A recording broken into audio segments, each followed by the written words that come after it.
This is your place for all things Detroit Red Wings and all things Chicago Blackhawks. With your hosts, Jordan Linscott, David Barnhouse, Nick LePage, and Tim Stompanato. This is the Stick Blade Podcast.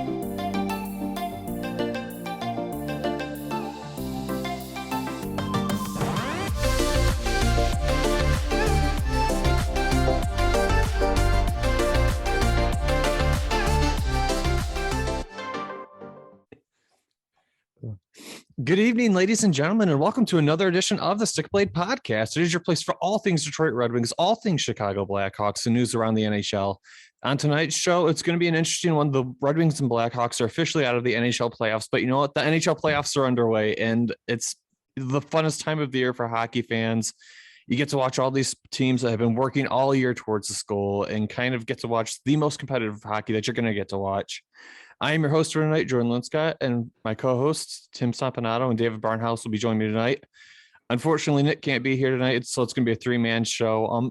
It's going to be an interesting show. There's not a ton to talk about for the Red Wings, except for the fact that they made a coaching change, and it wasn't a small one. Jeff Blashill is out of the head coaching position in Detroit.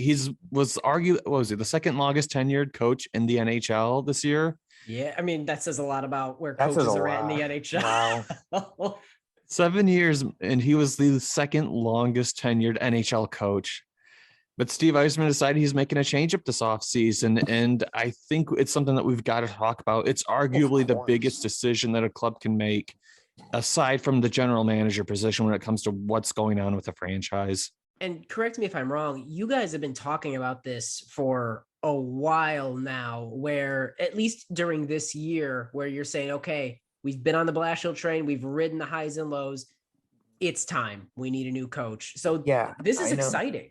I know Jordan and I talked about it a little bit last season, but we weren't as, deep into it. So like, yeah, we're still rebuilding. But with the strides we made this year, we feel like we're starting to round that corner. And I know when Yzerman said in his press conference, 2 to 3 years before we're really competitive, like seeing ourselves in conference championships, things like that. And Blashill's not the coach for that. So we need to start getting a coach in that can really start setting his, standards in, his goals in, and pushing us to that point. And I don't think, for the good that he did, Blashill, I'm not going to say anything bad about him, saying he's a terrible coach or a human being. He's an NHL caliber coach. He's a good coach. I hope he's going to land on his feet somewhere. I think he's going to do fine. He, helped develop some really young talent, but he is not the coach, and I'm sorry to say that, to lead us to the promised land. I feel like that was like the big thing for me is I think a lot of Wings fans it was one of those things where coming into this season, the Wings had made upgrades and you kind of expected, okay, we've been in rebuild mode for, the past 5-ish years or so. I don't think true rebuild mode until about the 2 or 3 year mark, but Jeff Blashill finally got upgrades this season. And Steve Yzerman in his press conference, he's put it really well. This team, fundamentally speaking, when they did and didn't have the puck, did not improve this year. And I think that was the thing that I think, at least for me, was the big sign that, hey, Jeff Blashill's not the guy here who's going to get Detroit back into the playoffs and back into contention. Oh, of course. And I'm sure we'll talk about it more when we get deeper into it in the show. But yeah, Blashill's gone, Huda's gone, and Jeff Slajko's gone. So head coach, assistant coach, and goaltending coach. I forgot we were still in the intro. I dove right into it. I was curious. We'll get in. Don't worry. Yeah, I'll save the rest of my thoughts for later on. Yeah, Jeff Blashill is officially out from the head coach position for the Detroit Red Wings. So that's a big piece of news. That's not something that happens every single day. Tim, what is going on in Hawks world, though? Honestly, we had a very similar, we had a little bit of similar news to what you guys had this past week. Again, Derek King is still technically the interim coach. He wrapped up the season, so that interim tag is up in the air now. He's now just another candidate to be the coach. But what we did see turnover-wise is we let go Mark Crawford and Rob Cookson from the assistant coaching team. We did hold on to Jimmy Waite, who is, of course, a phenomenal goaltending coach. That makes sense. Rob Cookson, I'm not super surprised about. This was his only year of the contract. We just basically aren't renewing it. He came in to bring some stability. That's the long and the short of it. Mark Crawford, I'm a little surprised about. The notable thing is that he still had a year left on his contract. And he survived the Colleton firing, and he was arguably a very big, probably an equal voice in the locker room to Derek King. He actually ran most of the practices, was sort of that bad cop, that sterner, more serious approach to balance out King. Again, we'll get into it when we actually break into things, but coaching turnover in Chicago. And then we've got Colton Dock and Nolan Allen. Both of their seasons are up. Hawks prospects that were in juniors.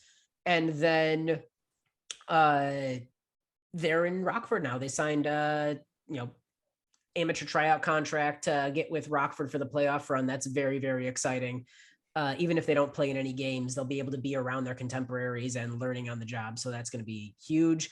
One final piece of Hawks news, Jeff Greenberg. We signed Jeff Greenberg from the Cubs. He was an assistant GM for the Cubs, as I said. And now he's going to be an assistant GM for the Hawks. He's going to be in charge of building their data and analytics, sort of revamping our data, the way that we track prospects, the way that we track potential players. He's going to be driving that analytic front, which I'm very, very excited about. Yeah. So what you're telling me is the Chicago Blackhawks are going to be the Oakland A's next year, and they're going to be the money ball Money team. puck. Money 100%. That's what I'm hearing now. And I think we're going to the playoffs next year. Money puck, bring in Brad Pitt. I'd watch that. So I want to start off with the Wings side of this podcast first. Jeff Blashill is gone from the head coaching position in Detroit. Like we said, he was the second longest tenured NHL coach in the NHL. A lot of Wings fans, I don't think were fair to him, given the fact that the team was entering rebuild mode. And I was fine with him in the rebuild years of this club. Like, I can't blame a guy for not taking a very subpar roster and not pushing it to the playoffs. Like, I always tell people, keep your expectations realistic. You won't be disappointed. But like I also said, I thought this year that the Red Wings made upgrades in the offseason. Like, they had Nemestikov, they had Leddy, they had Alex Nedeljkovic. Yeah, Jacob Vrana was out for the year, but I don't think him being out for the whole year was what broke the Red Wings season. And just fundamentally, the team just seemed to keep sliding into these slumps that me and David were talking about. Like, you would get these 4 or 5 game stretches where the team's getting scored on 5 goals against, 6 goals against, and keep going up.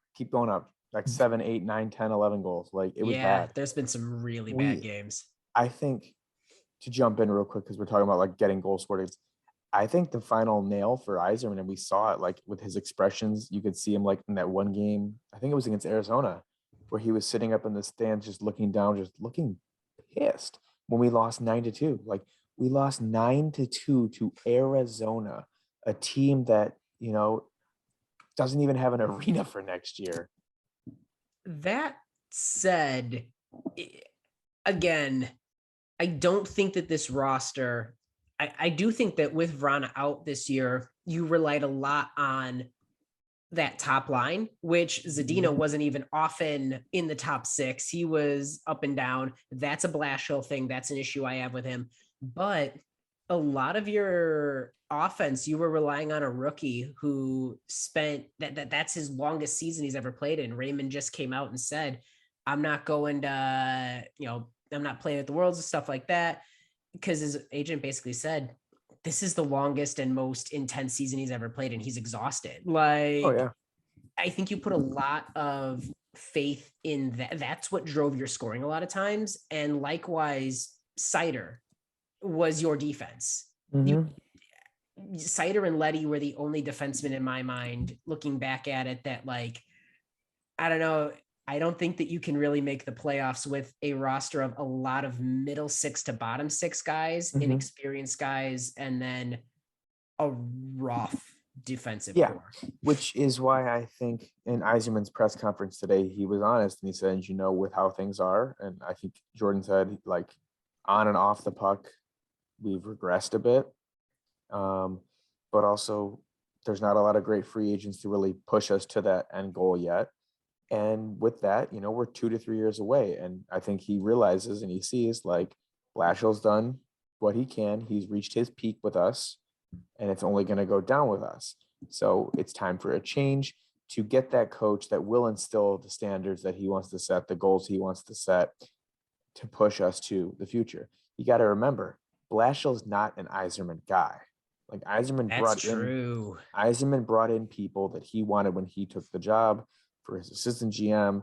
Like, yeah, he kept a lot of like the hometown guys like Drapes and people like that because he knows them.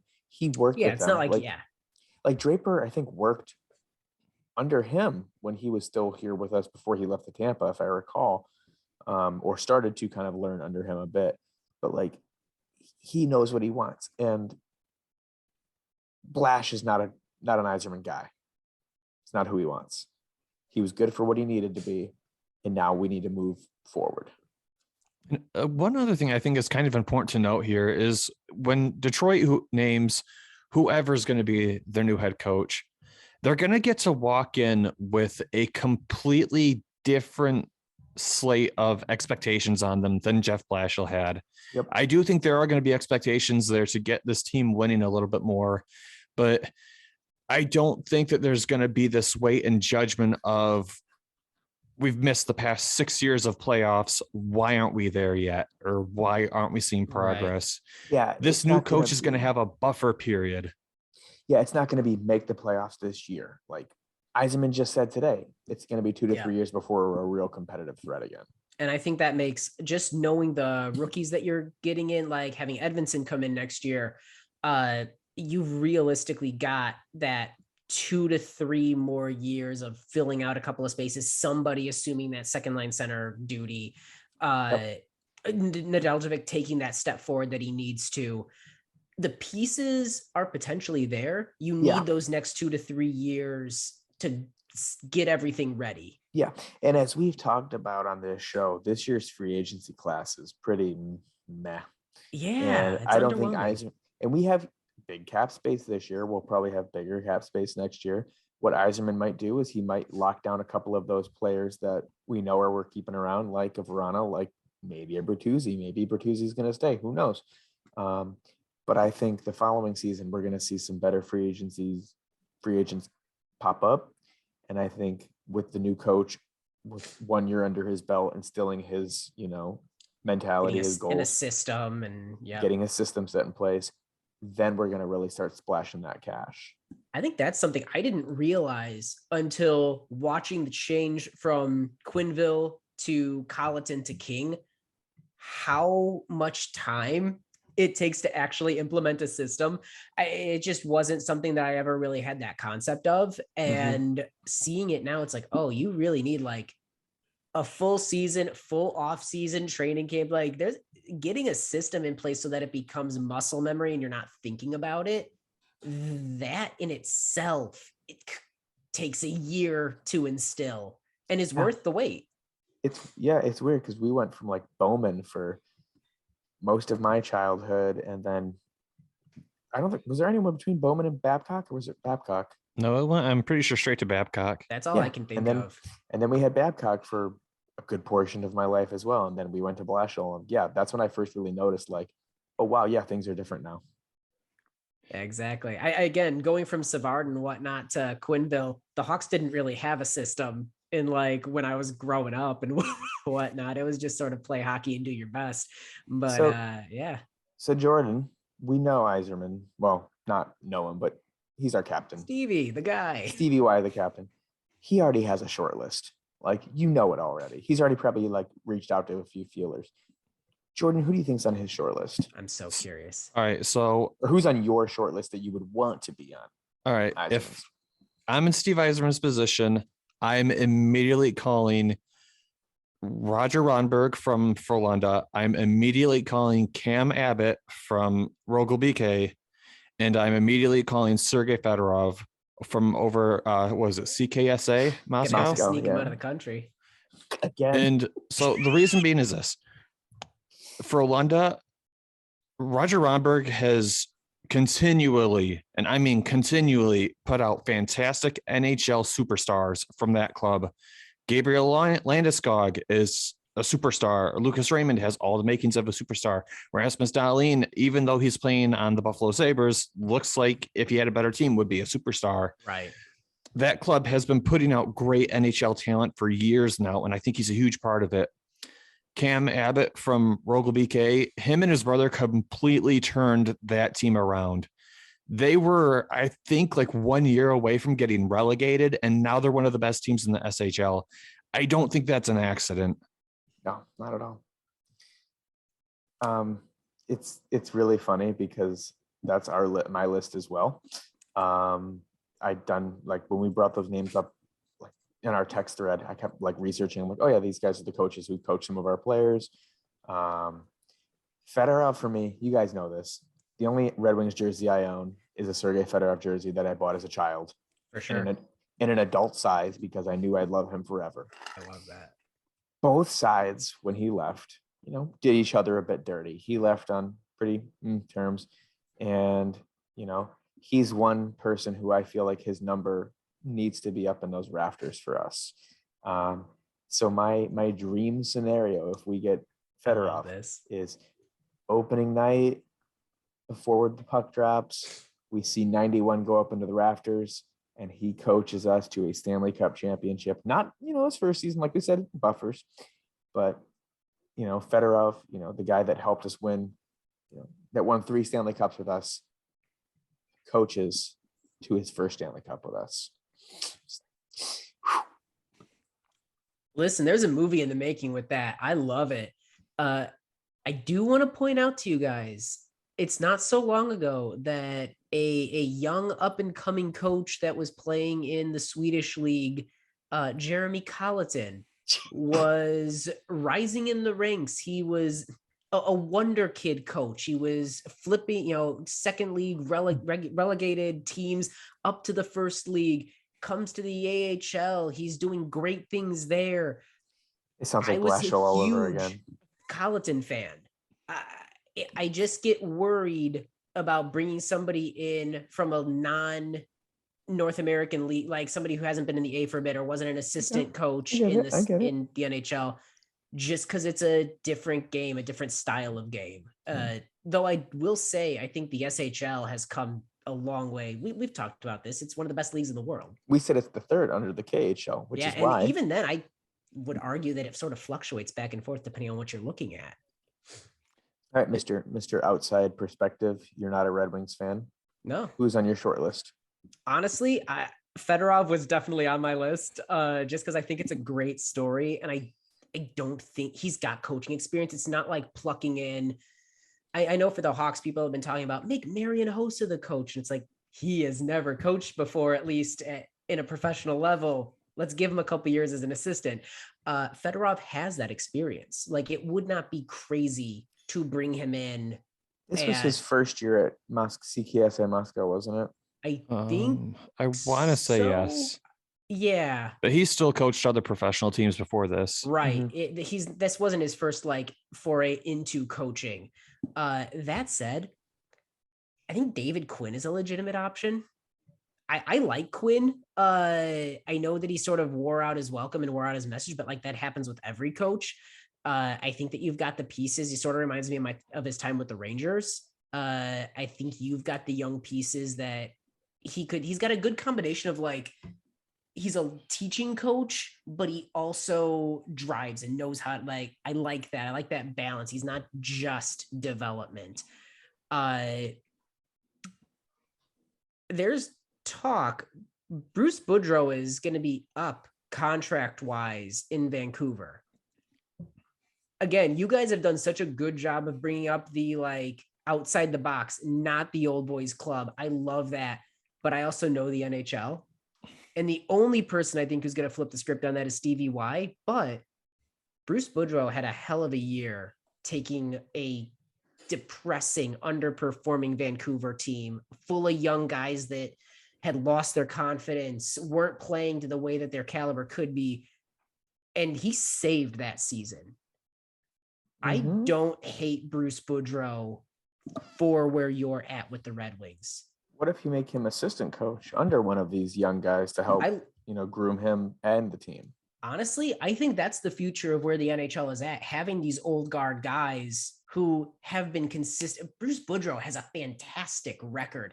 Him, the Claude Julians, the Ken Hitchcocks, like all those old, like the coaches from the last 10, 15 years, have them be the assistants now, that voice on the side, that guiding voice for the new crop, because we need new coaches. We can't just keep cycling the same coaches. It's driving all of us crazy.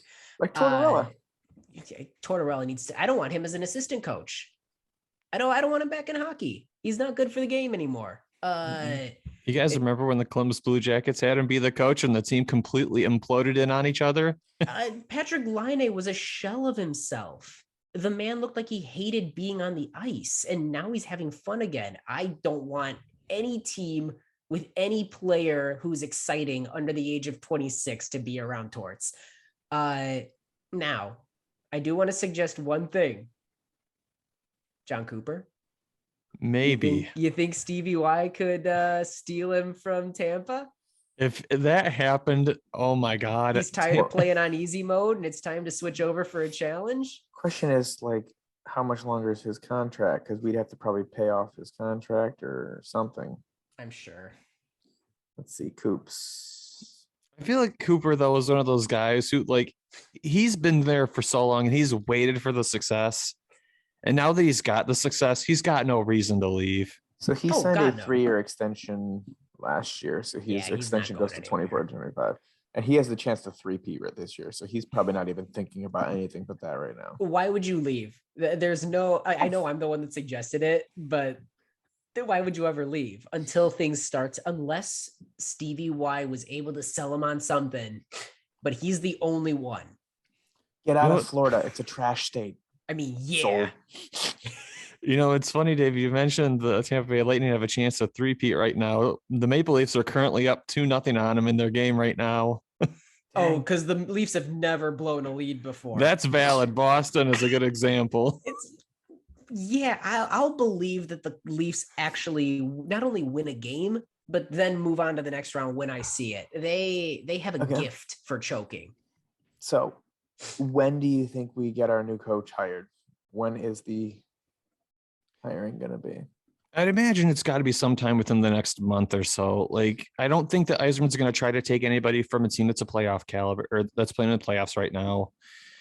And I'd imagine he wants to get that guy sooner rather than later. That way him and that person have more time to talk and prep about what the plan is for the season. Because the longer he waits, the longer that guy's got to wait to start getting familiar with our prospects, the players on our club, figuring out what he can actually do with the projected roster he's going to have. Yep. And the craziest part is, like, with Yzerman, like, nothing gets out. Like, no, it is so locked down. Yeah, you could have a coach by the draft. Who knows with Yzerman? He might have even talked to like 3 people. We don't even know. I mean, did you hear his answer to Helene? I think it was Helene St. James today. She was like, she was like, Steve, how far are we into the rebuild? And she says, well, we just finished year 3. We're going into year 4. It's beautiful. That said, some of his answers were so great. I guess just to me as an outsider, Yzerman does not make decisions or moves without a plan. He's not just going to fire Blashill because it's time. And then he's, like you said, David, he's already got a short list. I would not be surprised if he has not already reached out, communicated like that it's already underway, because he's just so methodical in the way that he works. I think he's already got things lined up, and it's just a matter of now rolling it out and implementing it. Yep. That's, I think, the only piece of Wings news this week. And like I said, it's a big one, though, because it's going to change the whole direction of this team for the next several years. Kind of a big deal. Yeah. Must be nice to have direction. That said, we kind of have direction now. Davidson is doing a phenomenal job with setting some foundation. Yeah. I mean, yeah, like walk us through what happened with you guys this week, Tim. Yeah, absolutely. So I guess first and foremost, the first thing that we heard, I'll go in order of like when they were announced. The Hawks officially announced that we have hired Jeff Greenberg away from the Cubs to be our assistant general manager under Kyle Davidson. He was, for those of you that remember, during the actual GM search a couple months back, Greenberg was one of the names that was interviewed by the committee to potentially be the general manager of the Hawks. At the time, there was a lot of people that was there was some hesitation there because, okay, I know we want to go a new route. We want to reimagine the way that we look at, the management structure. But this is a baseball guy. Like this is way outside a box. This is exactly where we want to be right now with him as an assistant GM and not necessarily as the GM. This is a chance. Davidson talked about how excited he is for Jeff Greenberg to bring in what he was doing with the Cubs, redeveloping and revamping our data, like our analytics, our tracking. And this is going to go into revamping scouting, revamping just prospect tracking, in-season player tracking. Everything is so behind compared to other sports. Hockey is still years behind. And we talked about this with the Radke brothers when they were on here, that we're playing catch up to the other sports in regards to data and analytics. Greenberg is bringing where they're at miles ahead in baseball, and he's going to be bringing that to the Hawks. And I'm very, very excited with what that means for our scouting department.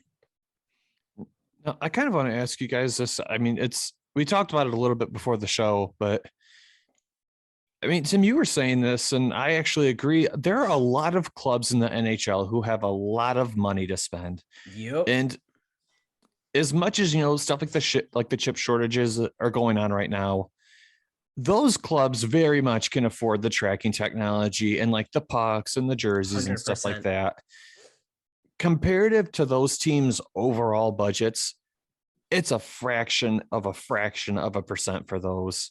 To me, in a hard cap league where we are all about, we can only spend, and I love the fact that the cap protects small market teams that just don't have the funds. But if you're a creative team, you can find that edge. If you've got money to spend, even if you're at the cap and you can't get another player, investing in the data, investing in the tracking, the analytics, going beyond what the eye can see and being able to actually break down what makes, and again, I am the king of intangibles. I'm the king of the eye test and what they bring. It might not show all the time, but there's still so much the data and analytics provide when you can blend the two together. And a team like the Hawks that has the money to spend, not only doing the, like you said, the chip tracking and being able to provide the analytics for like what our players are doing on the ice, but being able to take that and use that to identify characteristics that'll translate in prospects and scouting, people that you could potentially be wanting to trade for, being able to identify those things while other teams are still just using the eye test. Yeah, this is the future. This is where we have to go. And this is going to streamline their scouting process. This is going to save time, reports. I'm ready for this to blow up in my face, but I think this is a huge deal. And this is the first step. The Hawks got some, they caught some flack for saying we want to revamp, and shake up the management team. And they went with Davidson, who'd been with the organization for a while. Norm MacGyver's back. That's an old face. They've got Hossa coming in as some sort of job within the organization. Brian Campbell. This is it. This is the new face. This is the shakeup. And I think it's going to be big. And the thing is, like, it has potential to be big. It's this thing, if you have younger guys who are used to seeing analytics when evaluating other like sports, and they see, how having that information and making decisions does give you an advantage. And like you said, in a world where the cap exists, you can spend your dollars on more than just actual players on the ice. You can, like, your coach doesn't go against your cap as far as I'm aware. No. your scouting department's out. Yep. Like they don't go against your cap. Stuff like your analytics department does not go against your cap. Your development team, your player personnel, how you're developing people at the AHL, or your signed prospects that are in. Brian Campbell, a couple years back, I think might have been just last year, the year before, was spending time with Boquist when he was in juniors after he had signed a contract with them. Like, it's laying the ground. There are so many other ways to invest your money to pay dividends in the future when it comes to development and creating that product and growing these guys. It's so weird to me that we fixate on the cap when that's really, it's too late at that point. That's the culmination. That's the end result. But yeah, Greenberg is really exciting. But on that same vein with the management shakeup, we now have, so the season is done. Derek King, who was the interim coach after Jeremy Colleton was fired, is now in sort of a limbo. He hasn't been given the official title of coach. He's now out of the season. Now he's just a coaching candidate. That said, Mark Crawford and Rob Cookson are out as assistant coaches. I think I said before the podcast, I'm not, or even at the start of this, I'm not blown away that Rob Cookson's out. His contract was up. We're just not renewing it. He was purely in to stabilize a very unstable team. But Mark Crawford is a little shocking to me. He was the veteran presence on the coaching staff. He was the voice in the room that laid down the law and was a little more of that old school structure when Derek King was a little more loosey-goosey and fun. They had a good cop, bad cop scenario going, and it was almost like Mark Crawford was more of an associate or just a step above, below head coach. The dynamic was more equal. But he's out.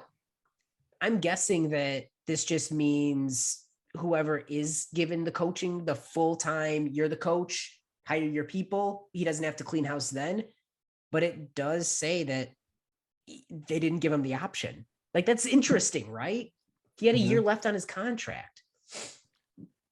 I've got to imagine, though, it's got to be somewhat similar to what the Wings have going on, though, where if you're going to get a head coach, like you said, if you really want the head coach to do their thing, you've got to let them have the staff that they want. You can't just say you're in charge, but here's our leftovers from before, make it work. I 100% agree with you.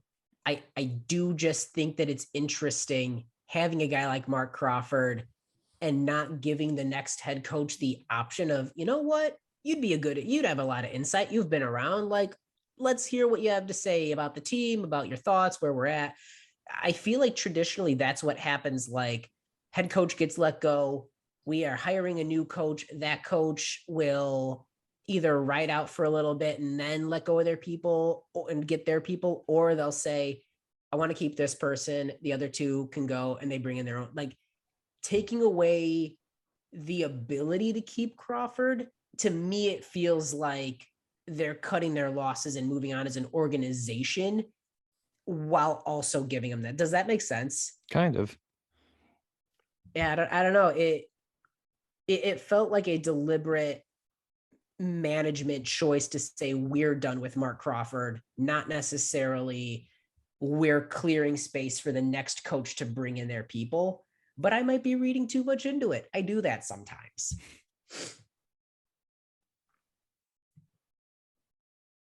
So, I mean, obviously, if yeah. Crawford's gone, you've got to assume the head coach is going to get to make their own pick, right? Like, it has to. I mean, absolutely has to. That, what good is bringing in a new head coach if they're not going to surround themselves with, like, the people they want in there? now, granted, the Hawks haven't officially announced that they're getting a new head coach this offseason. I'll be honest, I don't think that King is the guy. But you're also in a rebuild, so it's not like you're going to bring in a game-changing coach either. I'm really torn because I don't necessarily see a reason to not give it to King for the next year or two, frankly. Because, David, like you said, we could get Blashill. I mean, honestly, Wouldn't that be crazy? it would be buck wild for me to have to talk about Blashill every week, frankly. Welcome to the blender. Yeah, exactly. I don't care for that. I've been Q had a blender and I was pissed at that, and he was genius. But realistically, we're in a rebuild. There is no reason to bring in Gerard Gallant or a Bruce Boudreau or someone like that. We should be swinging for the fences. Get somebody who's got a fresh mind. Some of the, but then again, we brought in a Jeremy Carlton who had a fresh mind, but he wasn't ready. There has to be that fine line between someone that's seasoned enough to be able to step into a rebuild and say, okay, let's assess damage. Let's make this at least a competitive team on the ice. Even if we're not going to win, even if we're going to be bottom 5 teams, we at least need to be making those small victories and that tangible progress. You need somebody who has that mindset and background. Derek King isn't not that. I mean, he's not going to take us to a Stanley Cup, but we're not getting there anyway right now. Scotty Bowman in his prime couldn't take us to a Stanley Cup right now.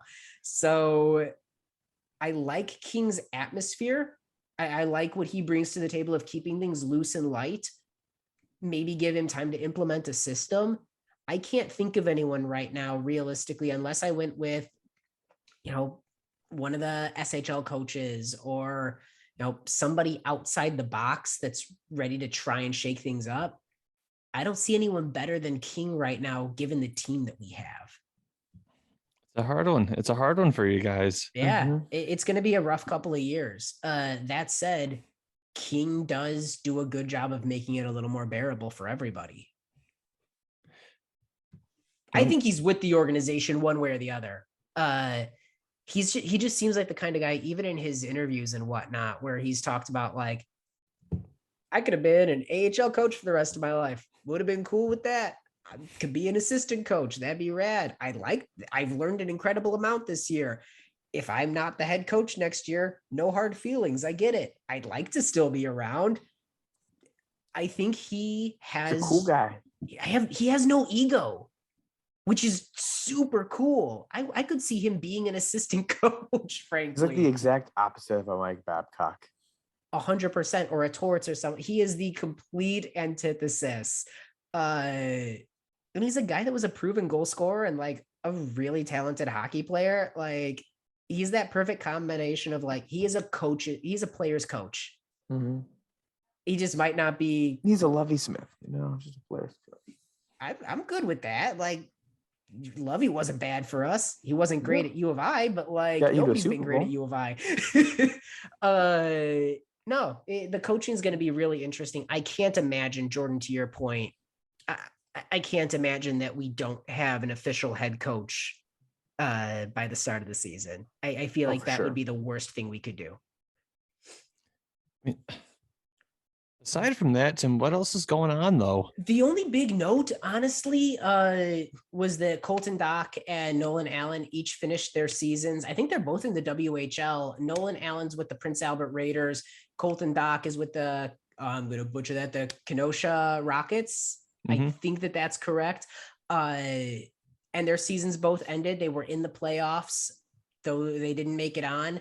And what's cool is, even though they're in juniors and can't, jump back and forth, now that the season is done, they signed an amateur tryout contract. And so they're hanging out in Rockford now, which is great because we've had a couple of injuries. Ian Mitchell, I think they're shooting for him to be in the first game of the playoffs, but he was out for a couple of days. Like Alex Regula's down there now. It was interesting to note that Alex Vlasic didn't go down to Rockford, and it doesn't sound like they have any intention of him going down to Rockford. So I think that having Colton Dach that could potentially boost their top 9, and Nolan Allen, who was our first round pick, get into a game, even if they don't get into any games, they're going to be chilling at the AHL level, learning, developing, getting in on practices and training. I don't know, Rockford's in the playoffs. Like, that's super exciting. We haven't had a lot to talk about with Hawks prospects the last couple of years because they've been kind of dismal.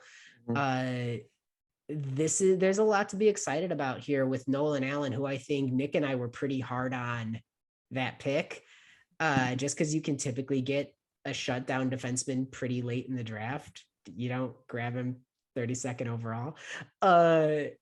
It's good to see him make this jump right now. I'm curious to see, in the coming weeks how that goes. Yeah. I think that's everything that we have for the Wings and the Hawks. Like I said, there's not a ton going on because the Wings and the Hawks aren't in the playoffs right now. Nope.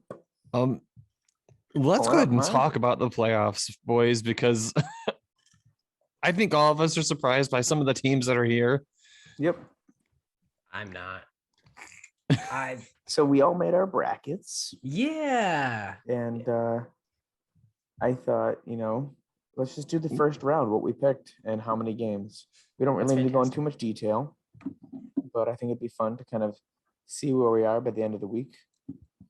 Let's see. I think last year I did not hit on a single prediction. Let's see. I'm going to do my best to not have that be a thing this year. So how do we want to do this? Do we want to take it a series at a time? Yeah, we'll just we'll work from the left and then, or we'll start on the west and we'll just go through the Eastern matchups after that. So somebody Jordan, go first because I'm going to get lost. And then we got to find Nick's picks too. I already got Nick's picks. Okay. Nick's picks. Nick's picks. Nick's picks.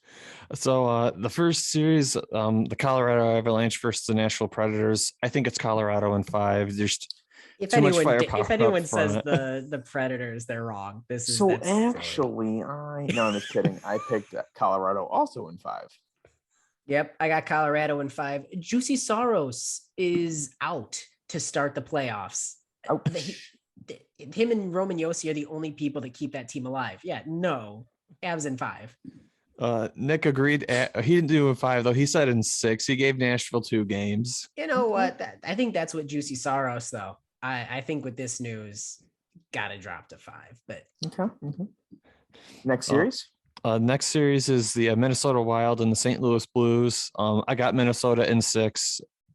I think they've been pretty decent this year. So I got to go with my boy Jake's team. I told him I'd pick them for at least one series. So I picked Minnesota in 7. I think it's going to be a fun series to watch, and I think it's going to go the full 7 games. I hate the Blues with a burning passion, and I need Minnesota to make it to the conference finals, so we get a first round pick. So I'm going Minnesota in 6. Nick said Minnesota in 7. So I was gonna say he's definitely gonna be pulling for Minnesota for the same reasons I. Everybody here agrees Minnesota should be going to the second round. Yep. Third matchup: the Calgary Flames and the Dallas Stars. I think I know who Tim picked, and it's Dallas. Yeah, exactly. Because I love Dallas historically. Love it. So, I think I was the only one out of our group to pick this. I think it's Dallas in 6. I think Calgary is going to flop. There's always one round of the playoffs where you look at it and you go, how did that happen? You're right. I picked Calgary in 6. I picked Calgary in 5. There is no way. I can't. I'm going to eat my words, but there is no way that Dallas is not a good team. No. Let's see. Edmonton and Los Angeles. Or what? Nick said Flames in 5. Yeah. Flames in 5 is. So I'm sure I'm going to be. I'll probably be wrong on that one, but I had to pick one that was going to be a huge upset. Nobody expected Columbus to sweep Tampa a couple of years back. Fun. Hope that happens to them in the next 2 years because we have first round picks for them. So got to pump up those asset values. Yeah, I'll take whatever we can get. Edmonton Kings. Yeah, Edmonton. The Edmonton Oilers playing the LA Kings. I got Edmonton in 6. I think McDavid and Draisaitl might finally turn it on. I think the Edmonton Oilers finally do something, and I think they win it in 6 as well. I've got the Kings in 7. I think Johnny Quick has been putting on a clinic. Quick's so good. Quick, and this isn't the first time he's faced Mike Smith in the playoffs. He squared them down and he beat Mike Smith when he was with the Coyotes to move on with the Kings. I don't know. We're seeing a resurgence. We're seeing Dustin Brown retiring at the end of this year. That's going to be a hell of a storyline to follow. I don't know. I'm hyped with where the Kings are at. Okay. Nick agreed with the Kings in 7. Wow. makes sense. Okay. So we're actually split. Me and David agree on Edmonton, and you guys agree on LA. I love it. Can't wait. That said, I think that's not surprising given how much Kings hockey Nick and I watched during the dynasty years with the Hawks. They were always like our nemesis. And I begrudgingly respect the hell out of that team. So like, that's not surprising to me. All right. Flipping over to the East, right? Yep. Now we're going to flip over to East to the real competitive teams. Yes, that's actually pretty true. The first series is going to be the Florida Panthers and the Washington Capitals. I got Florida in 5. Just they're arguably one of the deepest teams in the NHL. Yeah. So my father-in-law, we live in the DC area. He's like, "Oh, you're going to root for the Caps?" And I go, "You know what? I'll give the Caps 1 game. Florida in 5." That's mighty kind of you. I figured you were saying sweep. I almost did, but he was like, "You're going to root for them, right?" I'm like, "No, but I'll give them a game." Yeah, I'll at least hope they don't get slaughtered. I've got Florida in 6. You can't count out Ovechkin. No. Nick's got Florida in 6 as well. Everyone here agrees the Florida Panthers should be beating the Capitals. Again, I'm spoiled. I know what all of our brackets look like, so like I kind of knew we were all going Florida. Florida. Yeah. All right. This is going to be such an interesting series. The next matchup, the Toronto Maple Leafs and the Tampa Bay Lightning. I got Toronto in 7. I think this is finally the year that they push through. God bless you. I was on the fence with this one, but I went with Tampa in 6. I was like, ooh, 3-peat maybe? Let's go Tampa in 6. I went Tampa 7. I think that the Leafs are gonna put up a fight. They're gonna take it to 7, and then they're gonna get crushed. Nick said Lightning in 7. So this looks like everyone's agreeing this is going to be a long series. Nick and I are on a similar plane. I love it. The third series in the East is the Carolina Hurricanes and the Boston Bruins. Carolina in 5. I hate Boston, so I'm going Carolina in 6. I think Charlie McAvoy has legitimately put on, like, he's been a phenomenal defenseman this year. I still got to go Carolina in 6 because I just think that they're the more complete team. Nick let us all down, though. He's saying the Bruins in 6. Of course What he is. What a putz. Yeah. He couldn't face us tonight. That's why he saw the brackets and he's Cowardice. like, ooh, I can't do it. I can't do it. Then rattlesnakes bit him in the eyes and he can't see now. So. You hate to see it. Well, he didn't see it. Well, he might never. And then the final series in the East is going to be the New York Rangers and the Pittsburgh Penguins. Rangers in 6 for me. So I have a lot of really, really great friends that are diehard Penguins fans, but the Rangers have had their number this year. Rangers in 6. Rangers in 6, which is no surprise to me. I'm love them, but Rangers in 6. Nick said Rangers in 6. Everyone on the podcast agrees. Dang. Rangers in 6. So there's no way that happens. Penguins in 3. How? Rangers just gave up. They just quit. So if the Penguins win more than 2 games, if they win more than 2 games in that series, all of our brackets are wrong. Phenomenal. But those are all the first round matchups. The playoffs are starting tonight, obviously, and they're going right now. So these brackets will all probably be wrong within a week. Oh God, yeah. I like it better than March Madness brackets because I still feel confident I can do something at least. Right. I know enough to have an educated guess at least on all these. Ooh, not Montreal. They're dead and buried. The Maple Leafs are up 3-0 now. Yeah, I saw that. And Carolina's was winning 2-0 last time I checked. Now it's 3-1. Nope, Maple Leafs up 4-0. Oh dear. I might have spoke too soon. Well, we got Blues Wild in 10 minutes. So that's gonna be fun. Like you said, though, the Maple Leafs choked on the Bruins a couple of years ago.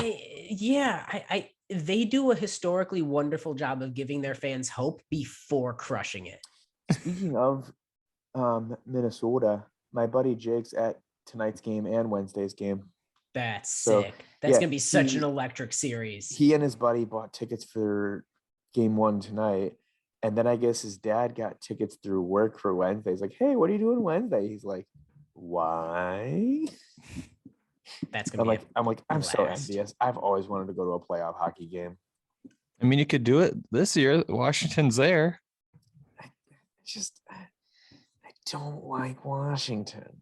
Do you have Their fans annoy me because just they think they're the greatest thing ever, and they've only won one cup, and they thought that before they won the cup. just overnight yourself a Florida Panthers shirt, not even like a jersey or something, just a shirt.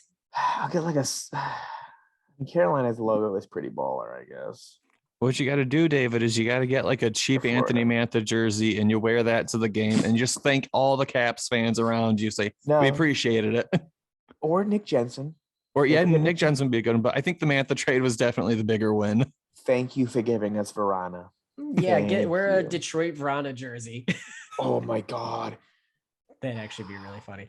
Yeah. I mean, it's playoff hockey. It's a blast. Get out there and watch it, everybody. It's the best, in my opinion, the best playoffs in all of sports. And frankly, the AHL playoffs are about to kick off. If you can't see an NHL playoff game, AHL hockey games are so much fun in the regular season to begin with. Like, get yourself a ticket. They're super cheap. Like Wolves tickets are dumb cheap right now. Go and get yourself a ticket to an AHL playoff game because that's going to be a blast. Even the ECHL tickets are cheap. Like you can get those for like $10 or $15. Yeah. Are the Griffins in the AHL playoffs this year? No, they missed. Gosh darn it, Griffins. Yeah, they look rough. So my buddy is a huge dinosaur / Jurassic Park fan. Phenomenal. Did not realize that, like, was it their last year or the year before, the Griffins made a Jurassic Park themed jersey which had like the bird on it. Yeah. And him and I just realized this, like we were searching stuff the other day, and I'm like, oh my God. He's like, I would like let someone punch me in the stomach 100 times for that jersey. I'm like, geez, that might kill you. He's like, but I get the jersey.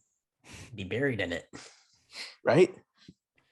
But yeah, I think that's it for our show. And like I said, kind of a short one this week, just given there's not a ton of Wings and Hawks news and it's the playoffs. News. But it is big news. Big news. Blashill, our entire management. Yeah. Thank you for what you did. I hope you find what you're looking for. Good luck to you. This is the weirdest breakup text I've ever read. I'm gonna mail him a blender.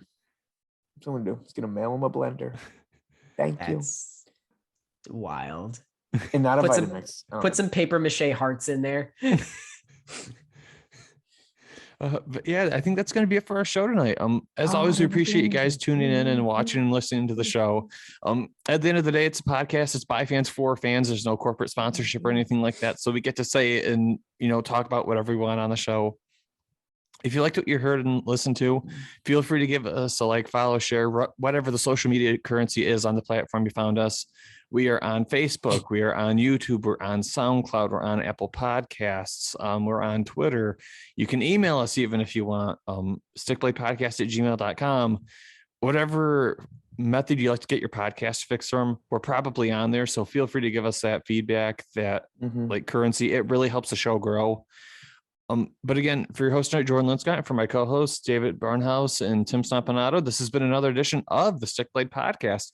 We will catch you guys back all here next time. And in the meantime, enjoy some playoff hockey. It is arguably the best time of the hockey season for anybody. We'll catch you guys back here next time. Take care. Bring Fedorov home. Again.